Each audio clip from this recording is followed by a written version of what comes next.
As AI technology advances, it's natural to wonder how this might impact the job market, particularly in human and creative fields. One concern is that AI could potentially automate certain tasks or even entire jobs in the creative industry. For example, AI is already being used to generate music and write entire articles. While it's important to carefully consider the impacts of AI on creative jobs, it's important to note that it's unlikely to fully replace human creativity. Instead, AI has the potential to enhance and augment human creativity and could even create new opportunities for creative professionals. So, what does the future hold for creative jobs in the age of AI? Boy!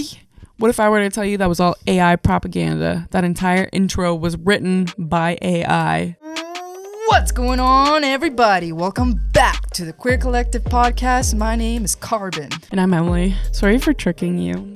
We didn't really trick you though. We put it in the name. I warned you. OpenAI surpassed 1 million users in just 5 days. And for context, Netflix reached 1 million users in 3.5 years. Airbnb, it took them 2.5 years.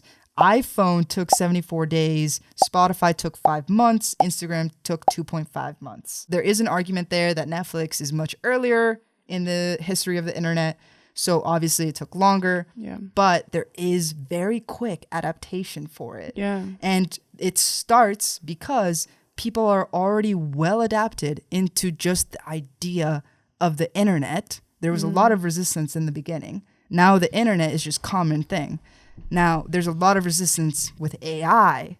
I feel like in 5 years, 10 years, 15 years, it's just going to be very common. Some people are actually already using it today, and that is for copywriting. There's people that are copywriters in order to teach AI how to copyright. And what that does is for copywriting companies, they are actually IRL starting to use OpenAI in order to expedite their business and have more clients at a time that they can serve, using AI as a tool for the copyright that they're writing for their clients. And then you're just an editor, basically. And they're editing, exactly. This makes copywriting more accessible for people, It obviously. does. Yeah. When you only have to come in and do the editing portion of it, then putting an article out on your website or something, improving your search engine optimization, all of these things become a lot easier because you can put together an article so much faster. And of course, that's concerning for writers. But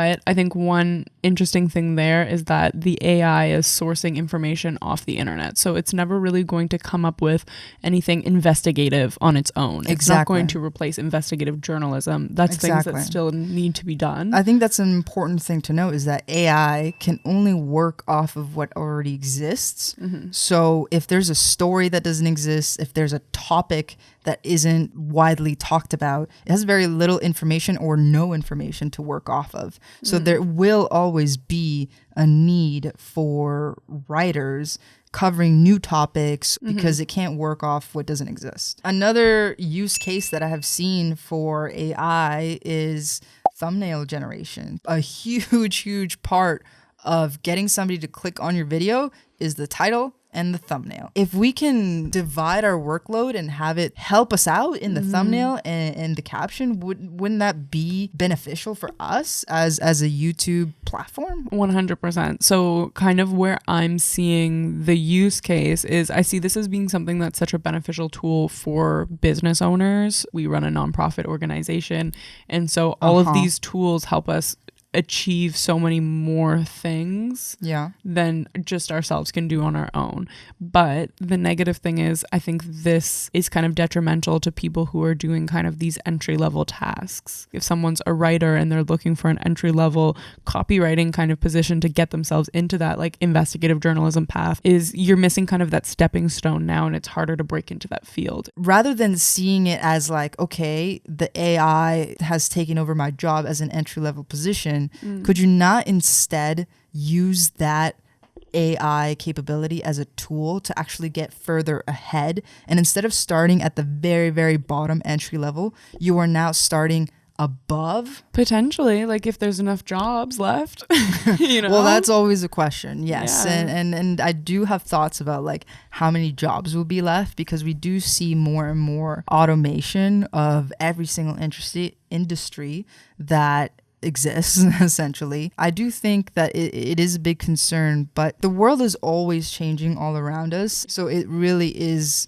a matter of like adaptation. There's people that suffer every single day because they want the world to change. And while that is something that we should strive for, absolutely. Are you going to do something with currently how it is, or are you just going to like stand still wishing that it was something else? Absolutely. One really important thing, though, that is good about this conversation that I think a lot of artists will benefit from is understanding the use case of this. Anytime you see innovation in different spaces, you need to be aware of it and you need to know how you can use it and how you can innovate so that you're not being left behind and you are taking advantage of this rather than it taking advantage of you. When it comes to art, you know what I'm talking about. There is a massive uprising of pictured art avatar thingies in different contexts that AI can make for you in the span of like 10 to 20 minutes, while it would take a IRL artist probably months to make that many. I'm a graphic artist, a graphic designer, and when I started seeing this trend emerging, it actually made me feel scared. I think it made a lot of artists feel scared. Yeah, because for me, at this point in our career, I feel more established in the fact that I know there's bigger companies who are still wanting to hire artists for their name and wanting to hire artists to create original pieces. So it's companies that are still, they care about unique design and about the design of their products and everything, who I don't see them going to these types of AIs.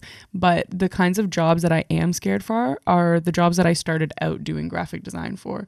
You know, for like smaller companies, for startups, for nonprofits, where for them, really, they couldn't afford to hire a really great graphic designer, but it was a great space for me to start out and to learn from. It's now going to be much cheaper for them to just input whatever they want into an AI, have that pop out, and use that rather than hiring somebody. One thing that we do know is that for some of these like copywriting kind of AI machine things, they're using actual copywriters behind the scene and like training based off of their writing style. So we know that some people are being compensated for their writing style being taken. Yeah. But is that the case with this? Do you know any of this information? Yeah, they're not. There's no money being in their pockets. They're clearly pulling from other people's work to teach their AI. All of these artists are teaching the AI unwillingly, unknowingly, and for free. If you are teaching your AI service through other people's work, those people need to be compensated. I do want to point out, though, that the original source from which you can make these personalized avatars is actually free. So is that stealing then if it's free and Lensa kind of just like streamlined the process, but like technically you don't have to pay for it? Well, I think that the original one that is free still needs artist consent. If they're going to be using their work for free in that way, then they need to ask for direct consent. You as an artist, me as an artist, copy and steal, in, you know, big ass air quotes, every single day from other artists to draw inspiration to make our own art. I think there's certain levels of plagiarism where it goes from inspiration to straight up plagiarism. I've seen a lot of direct comparisons. That's not a word. My girl, that's not a word. What is the word? Comparisons. I don't know what's right anymore. Holy shit. I've seen a lot of people comparing their own work to work that is being put out by AI and just how similar it is. Clearly there's signatures being included, so they're just meshing together other people's art. You see these things happening all the time. Like, there is cases in court and just in the court of public opinion on social media where celebrities have taken ideas from smaller creators, have put their own spin on it, but it's still very similar. Yeah. And things end up getting canceled, or they end up having to pay money to these creators. This happened with Miley Cyrus when she did that big like cake photo shoot for Planned Parenthood, and it was copied from a creator. The person who initially made the cake was Becca Rhea Holloway, a self-proclaimed rage baker. I love that. She puts like slogans of protest on cakes, which is kind of cool. Like, abortion is healthcare. This is something that Miley had stolen directly. Like, even the exact same words were on this person's cake. Okay. In the exact same style, everything. Where do you draw the line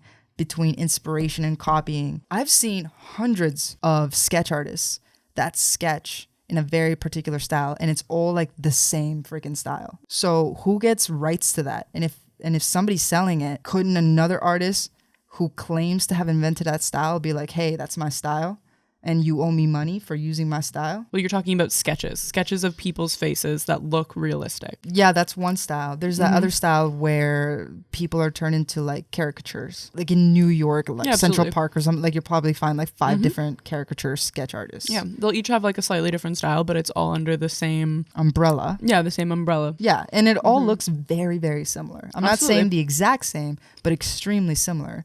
So that's where I'm asking, like, where do you draw the line of like they're copying each other versus like, no, this is their original artwork? So let me explain this. So the way that you develop your style as an artist is by pulling inspiration from different people and like starting to develop your own point of view. When you first start out, you're really not going to have your own point of view unless you're some kind of like prodigy and you're really fabulous and fantastic. Yeah. You probably aren't going to have your own point of view at first. Yeah. You start out by copying things and sketching things and trying things out and then mixing things together, and then maybe one day you're inspired and you create something that's totally original. But if you're going to copy a photo almost directly without just like pulling small inspirations, that's when things start to become completely copied, and people are going to call you out on it. If we're thinking about dance specifically now, is it Minecraft? No, which video game uses the dance moves and was copying off of like TikTok dancers, stealing their styles? Yeah, Fortnite. Yeah.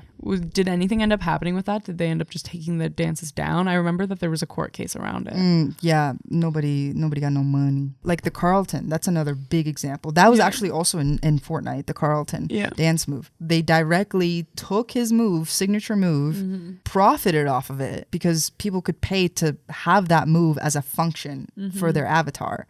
And he didn't get no money. What would make this any different for like artists? I think it really depends on how good the lawyers are on either side that are going to argue these cases and have these be landmark cases happening in Supreme Courts across the world. I think that's really what is going to tell this, and like how the juries are going to decide these things is going to be based off how well each side can argue their case, because there's points on each side, and like we can draw kind of inspirations from all these other fields, but at the end of the day, they're not always exactly comparable. If these businesses want to take inspiration off of the internet, it needs to be free use. You know what I mean? They need to be taking inspiration when art goes into the public domain. So art can go into the public domain after a certain number of years after this artist has died. So there's a lot of like world-renowned artwork that is in the public domain that these AIs could freely take from. Yeah. But that's not the case. They're taking art that is not in the public domain and they're putting it into these AI generators and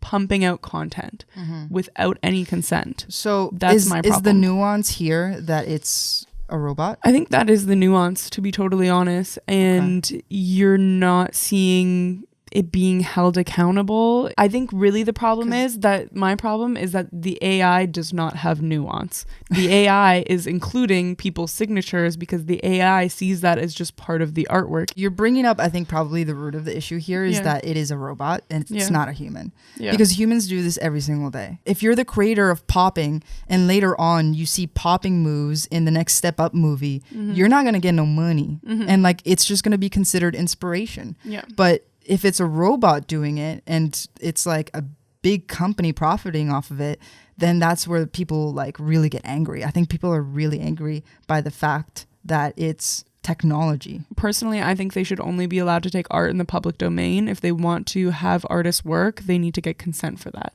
And they need to either compensate people, sign contracts with people. You can pay artists to teach this AI. That's no problem. That's what copyright AIs are doing. Right. They're paying people to teach the AI how to code. So why is it any different in this case that people shouldn't be paid? I think that's just best practice. When you open up that sort of conversation, you kind of open up a big can of worms. Okay. Because then does that apply to dance, for example?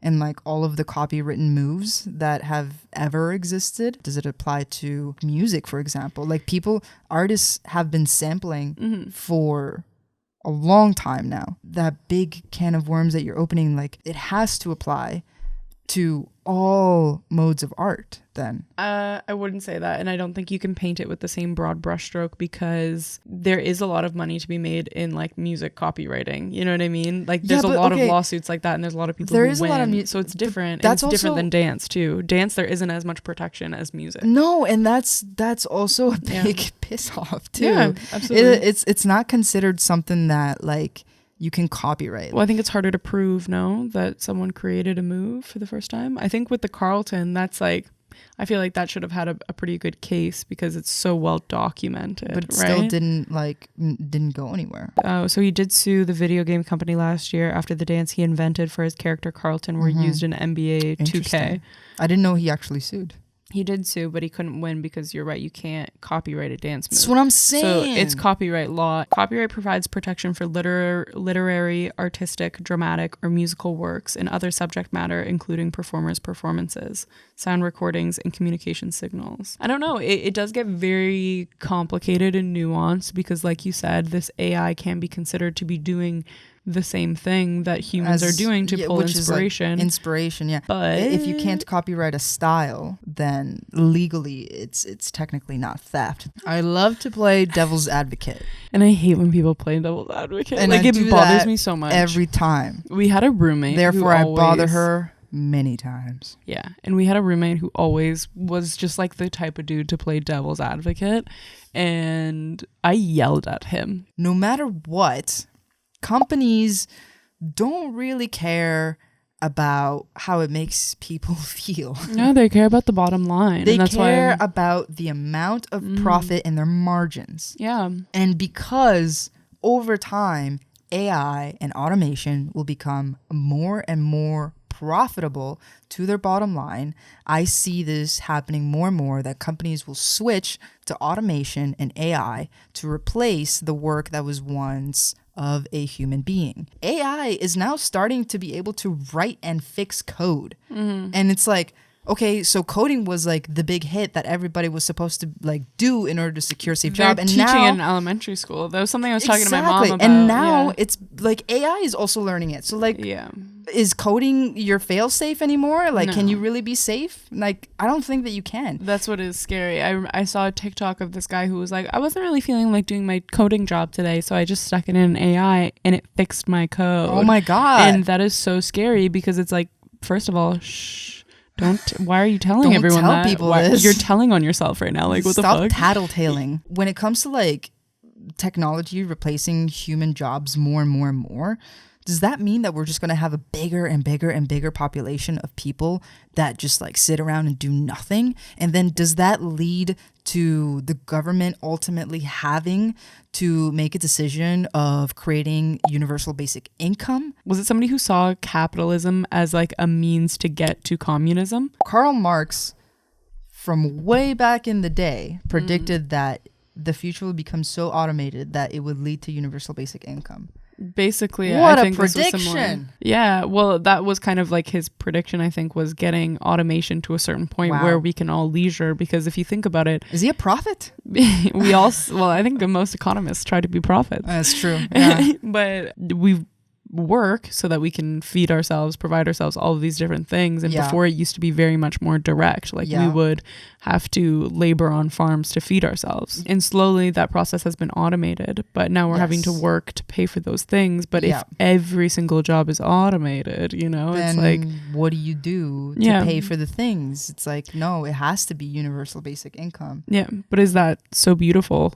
What happens in a world of complete leisure, you know? Like, I think that could potentially be a nice thing, but to me, it could, or it could be a dangerous thing. Well, to me, I just don't know if we live in a world that can exist without exploiting people, to be totally honest. I think the absolute richest people would never allow their companies to be taxed to such an extent that it can fund all of the impoverished people. If we do get to a point where everybody is on like universal basic income, then everybody's poor in a sense. And there's like even fewer people that are like considered rich. And I think that it will create people like a mass divide. All of this talk of like AI has like sort of led me to the conclusion that the creation of wealth in the future will no longer lie in your skill set, but rather in ideas. Knowing how to capitalize on these ideas and these advancements in technology, that will be the difference and the separation between surviving and adapting to this change versus drowning in it. Yeah, it's innovate or die. While it's not nice to hear about these things happening, to hear about AI taking over certain industries and people losing their jobs, this does happen all the time. It's happened in agriculture and it's happening in the oil and gas industry right now as we switch over to renewable energy, and we're wanting a lot of these people to be okay with that change because it's what we need to do as a planet. So it's important for us to stay on top of these topics and to figure out how we are going to innovate along with them and like see this new world, because I don't know, you don't want to end up being a blockbuster. What separates human beings from AI technology is that, yes, while we do also pull for inspirations, we also pull from life experience. And life experience is not something that AI has, and is not something that it will ever really have. As we create, that is what we might have to and can lean on when it comes to innovation and ideas. Peace. Subscribe. Thanks. Bye.